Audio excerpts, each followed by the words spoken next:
In the 71st minute of the 2026 FA Cup final, Antoine Semenyo, a £64 million January signing, sealed the match with an audacious back-heel flick. But the 1-0 victory was immediately swallowed by controversy. Chelsea was denied 2 penalties, sparking a wave of criticism from fans and analysts who argued that refereeing decisions had decisively favored the champions. To many observers, this is the expected reality of modern English football. Manchester City is a dominant, highly efficient machine, led by a generational manager in Pep Guardiola.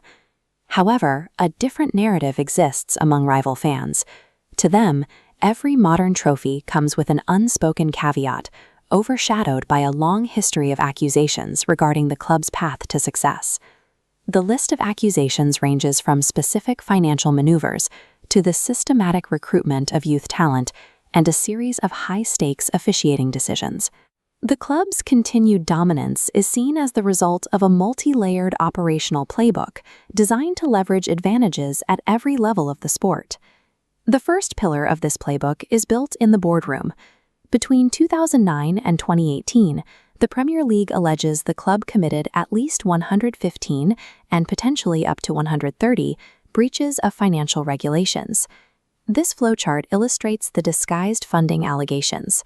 Ownership funneled equity into the team, routing it through state-linked UAE companies, recording the cash as commercial revenue.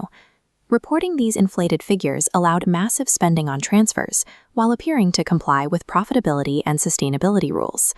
The financial resources for this architecture were provided by the club's owner, Sheikh Mansour, whose investment funds control companies involved in these sponsorship deals.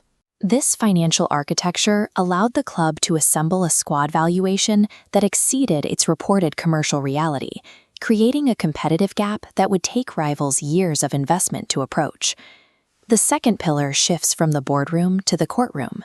When UEFA found the club guilty of serious financial breaches in 2020, they handed down a 2-year ban from European competition. The club's response was a massive legal counteroffensive, taking the case to the Court of Arbitration for Sport in Switzerland. Lawyers argued UEFA's evidence was time-barred.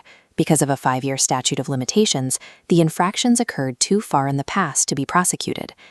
This strategy of procedural delay is now deployed against the Premier League, slowing the investigation with disputes over withholding documents.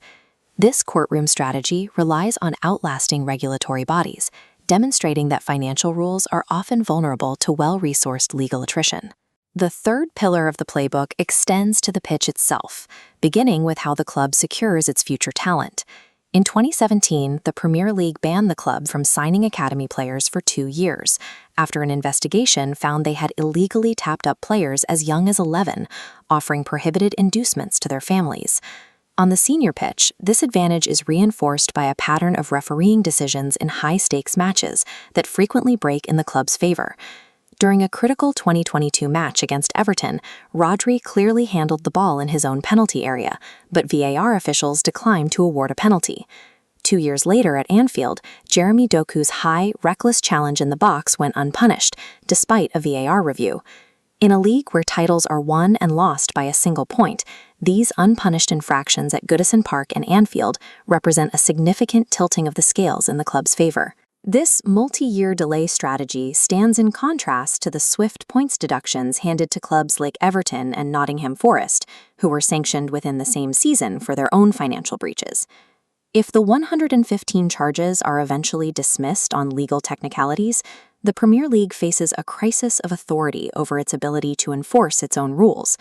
This situation suggests that existing financial regulations may be insufficient to govern a state-backed entity with the resources to mount endless legal challenges. The result is an era of English football that feels increasingly defined by the shadow of ongoing investigations and contested trophies.